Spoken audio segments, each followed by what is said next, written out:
Campina Grande, quinta-feira, 4 de julho. Hoje comemora-se o dia do cooperativismo e também dos operadores de telemarketing. Parabenizamos a todos que estão sendo homenageados nesse dia 4 de julho.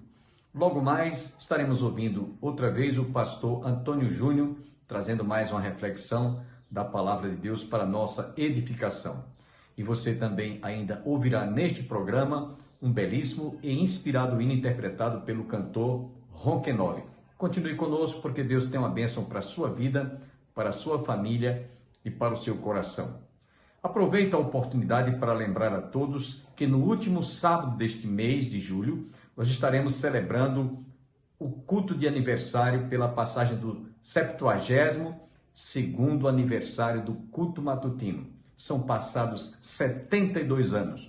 E se você quiser participar e prestigiar a nossa festa de aniversário, nós vamos começar com uma vigília às 22 horas até ao amanhecer, quando será servido um café de comunhão, de confraternização. Portanto, no último sábado deste mês, você está cordialmente convidado a vir participar do aniversário do culto matutino. São passados 72 anos. Sem perda de tempo, quero deixá-los com o pastor Antônio Júnior.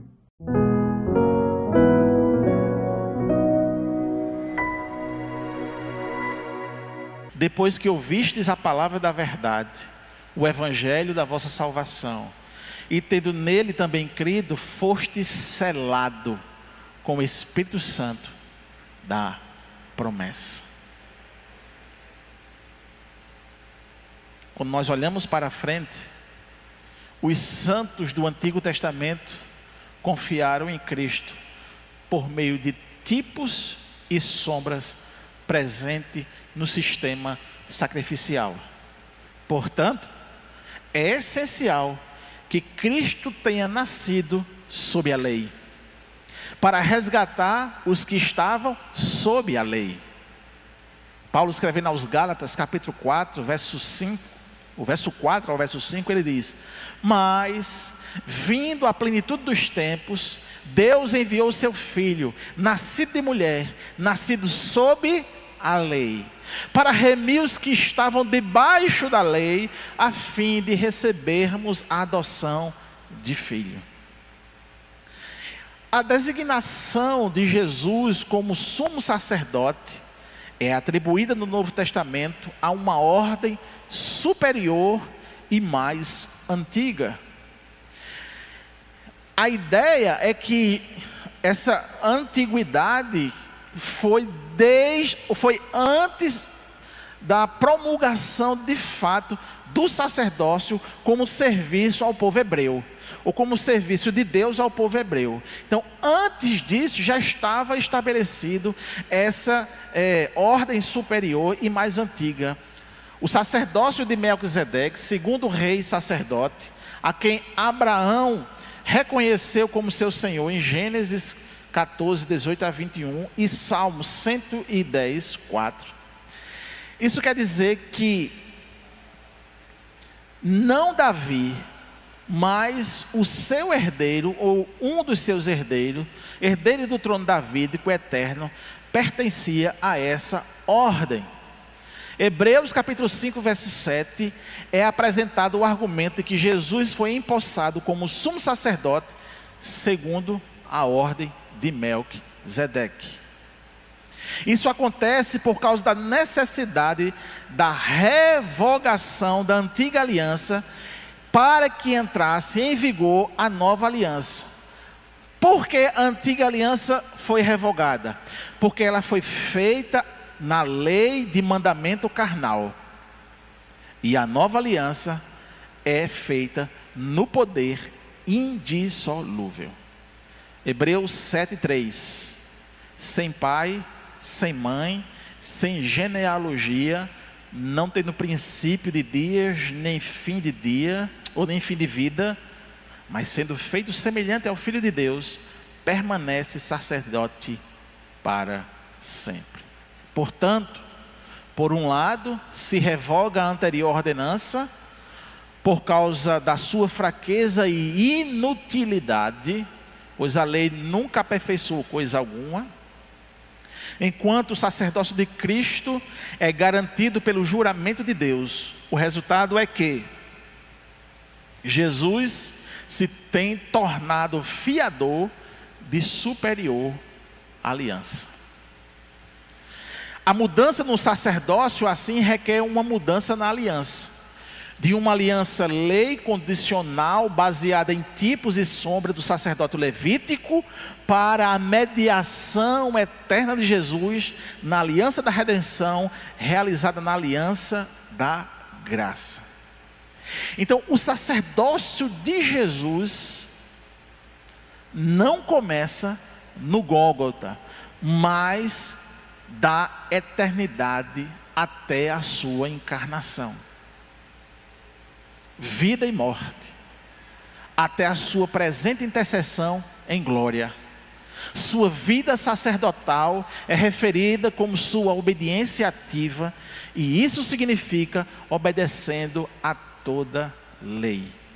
Então, se você tinha tipos e sombras no Antigo Testamento para demonstrar a necessidade de vir a autenticidade, aquele que cumprirá cabalmente a lei, nós temos justamente toda essa história milimetricamente vivida na humanidade e estabelecida por Deus para a plenitude dos tempos, esse sacerdote, sumo sacerdote, se apresentar, para que você fizesse então o peso, né, da lei, que ninguém conseguiria e ninguém consegue cumpri-la, para este homem que cumpriu cabalmente e ainda se ofereceu para cumprir no nosso lugar. Aleluia, aleluia.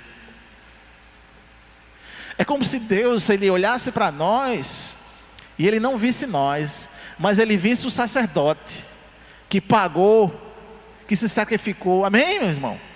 É por isso que tem que estar unido com Cristo. É por isso que é em Cristo. É por isso que o caminho, graças a Deus, é singular, é único. Não há vários caminhos.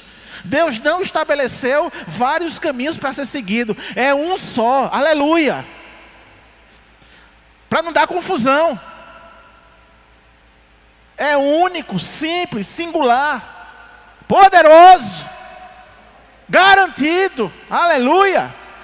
Cristo pagou o nosso preço, mediou, para que nós pudéssemos então entrar na presença de Deus, reconciliar-se com a divindade, voltar para o lugar onde Adão perdeu, é em Cristo Jesus.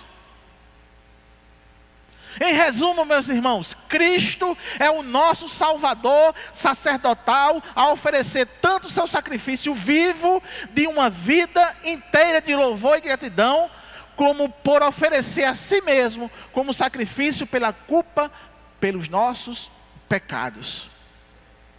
O homem Deus glorificava a Deus, exaltava o Senhor cabalmente, fielmente, mas ainda se lançou por nós em sacrifício. Está entendendo, irmãos?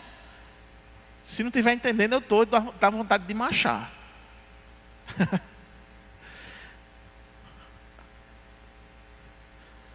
Porque ele fazia tudo aquilo que Deus queria que fosse feito.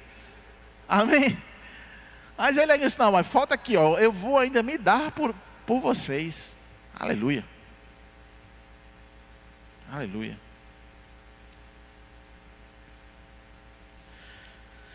Ele foi não apenas sem pecado, mas justo.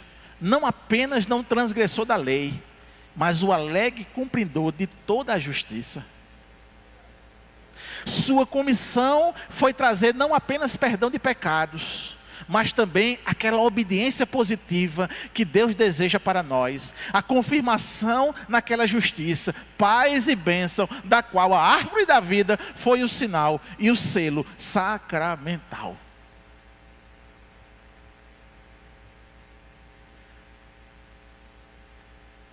Sua comissão foi trazer não apenas perdão de pecados, mas também aquela obediência positiva que Deus deseja para nós. Aleluia. É esse então que confirma para nós o sumo sacerdote perfeito, Cristo Jesus. Nesses dois ofícios, nós temos Cristo no seu estado de humilhação. Agora, como rei, nós vamos ver Cristo no estado de exaltação. E aí é preciso, lógico, nós olharmos um pouco para entendermos no Antigo Testamento o que o rei tinha. E o rei tinha a autoridade para governar a nação de Israel. No Novo Testamento, Jesus, ele nasceu para ser rei dos judeus. Mateus 2, verso 2 diz assim, dizendo: onde está aquele que é nascido rei dos judeus? Porque vimos a sua estrela no Oriente e viemos a adorá-lo. Se fosse aquele pastor aí dizer, né, o horóscopo. Misericórdia, está amarrado.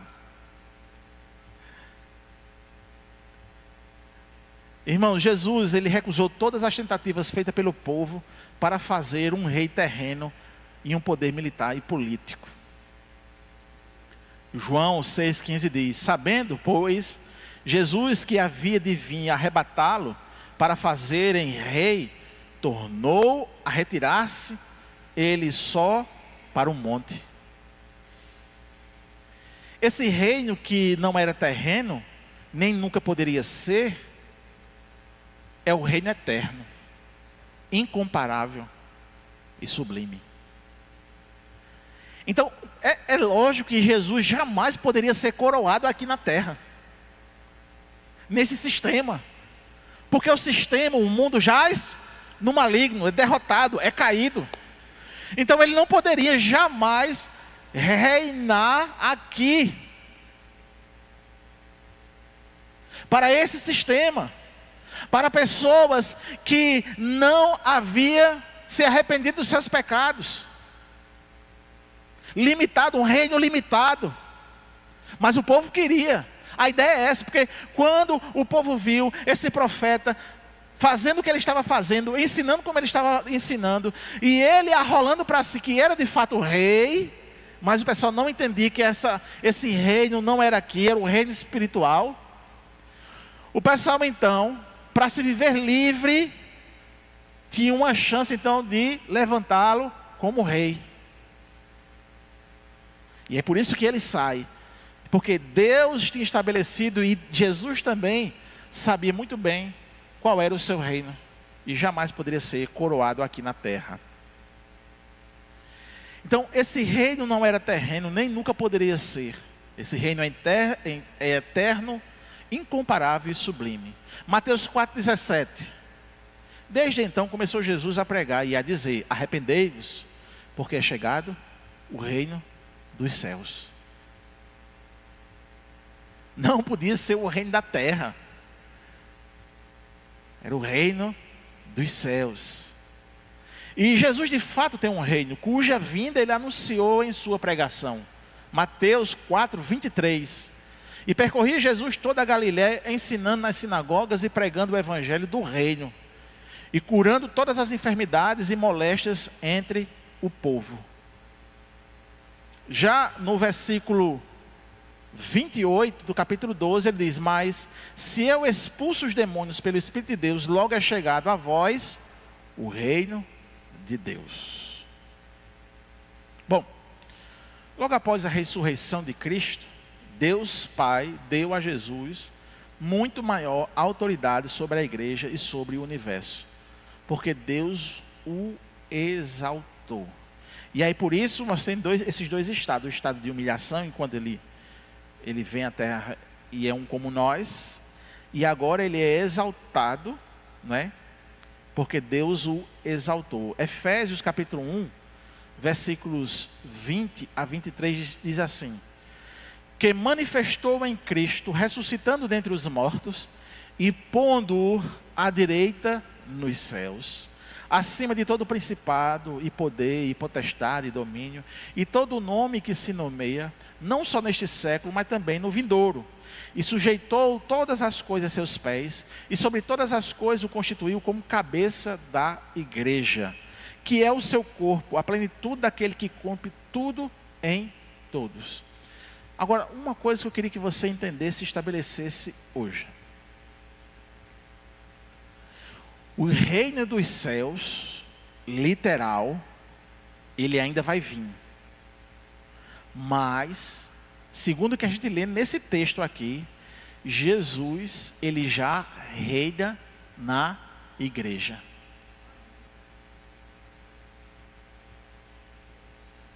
Isso quer dizer que você, como crente, já faz parte do reino celestial.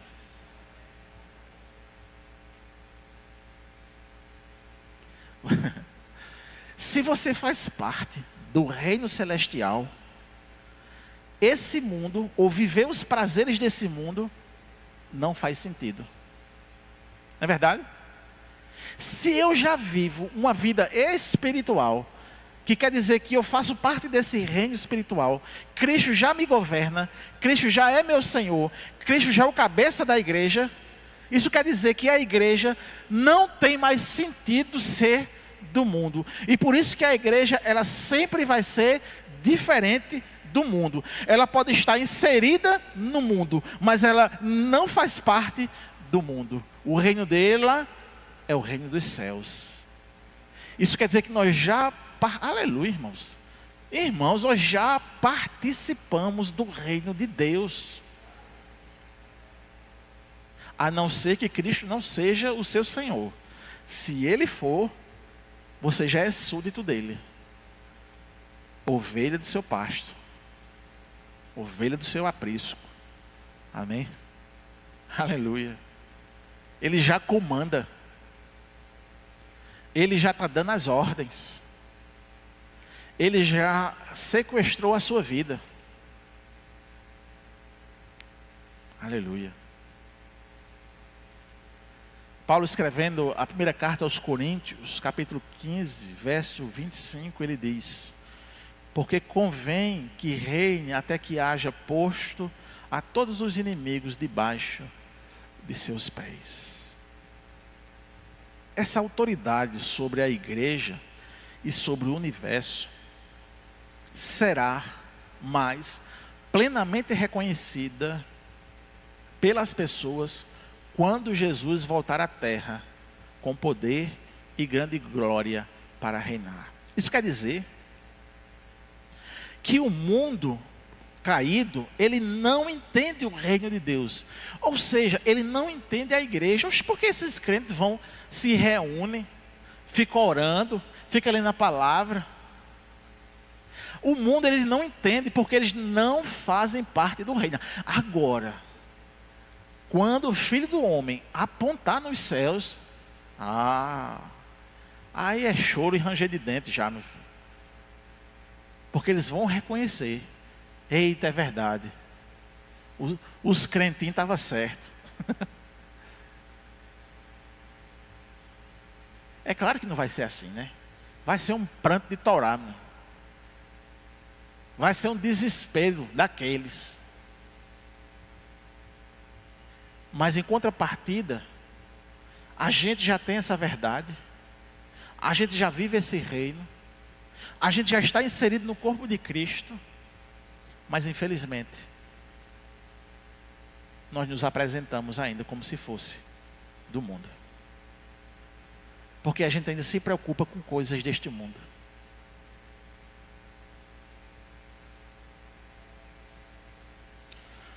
Mateus, escrevendo no capítulo 26, o versículo 64, diz assim: disse-lhe Jesus: tu dissestes, digo-vos, porém, que vereis em breve o Filho do Homem assentado à direita do poder e vindo sobre as nuvens no céu. Aleluia.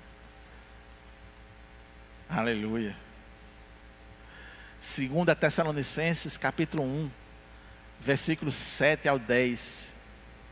E a vós, que sois atribulados, descanso conosco, quando se manifestar o Senhor Jesus, desde o céu com os anjos do seu poder, com labaredas de fogo, tomando vingança dos que não conhecem a Deus e dos que não obedecem ao evangelho de nosso Senhor Jesus Cristo, os quais, por castigo, padecerão eterna perdição, longe da face do Senhor e da glória do seu poder, quando vier para ser glorificado nos seus santos e para se fazer admirável naquele dia em todos os que creem, porquanto o nosso testemunho foi crido entre vós. É justamente aquilo que eu acabei de dizer.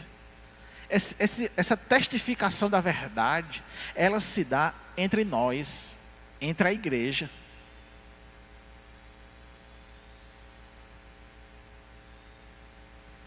Agora, quando João ele escreve Apocalipse no capítulo 19, verso 11 ao verso 16, digamos assim, o desfecho de tudo isso.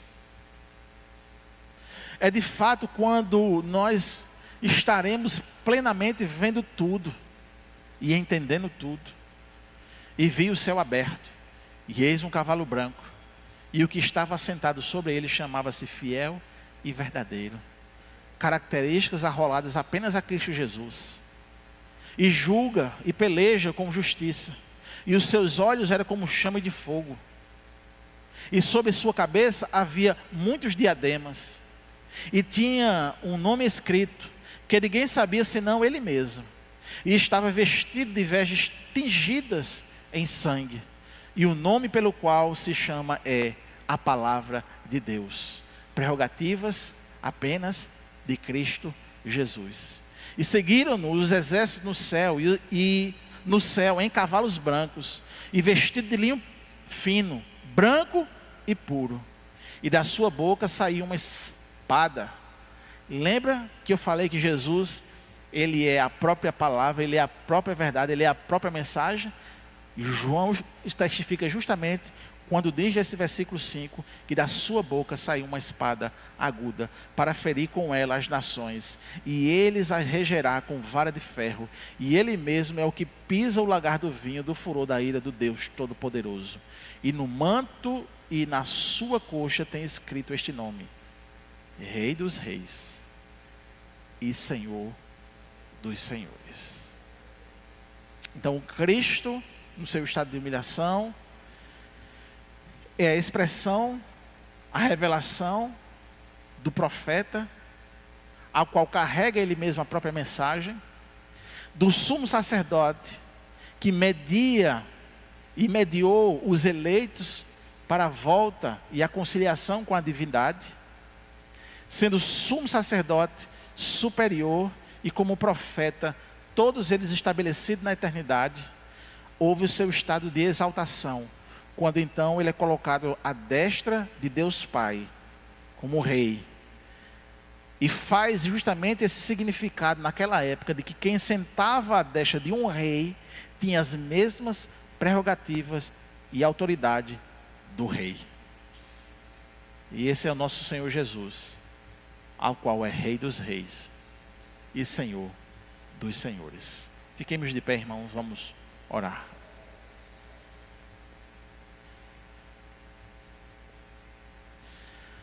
Bondoso Deus, Rei dos Reis, Senhor dos Senhores, aquele que é a própria mensagem, a salvação, aleluia.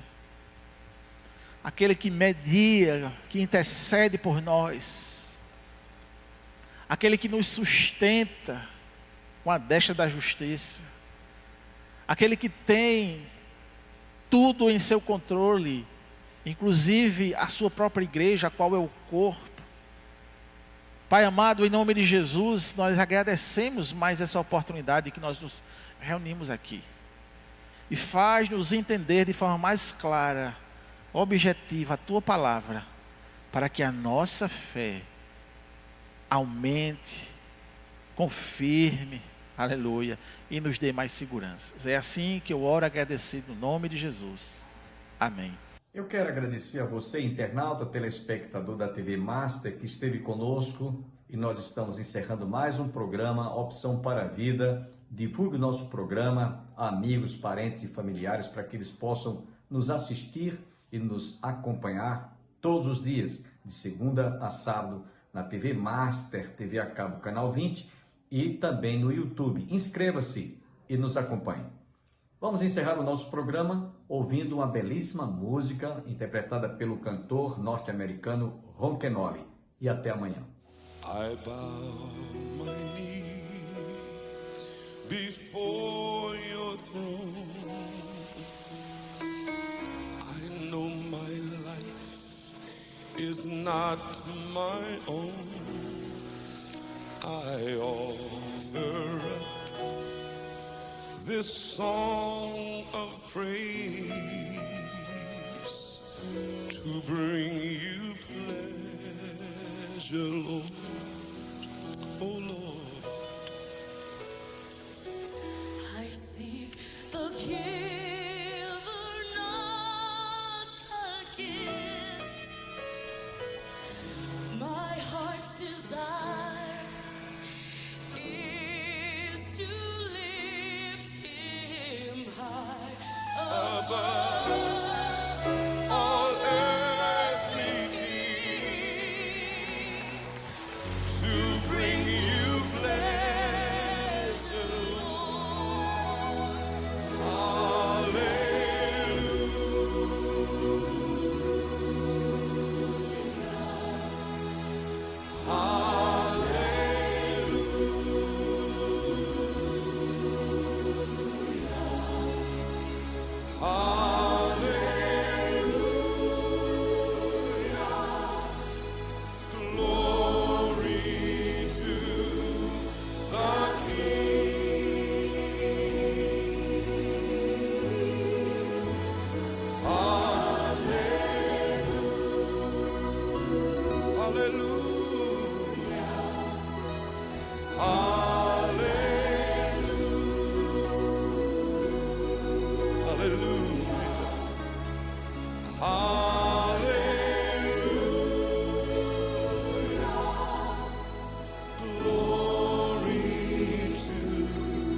Bow my knee before your throne. I know my life is not my own. Lord, I offer up this song of praise to bring you pleasure, Lord. I seek the giver, not the gift. My heart's desire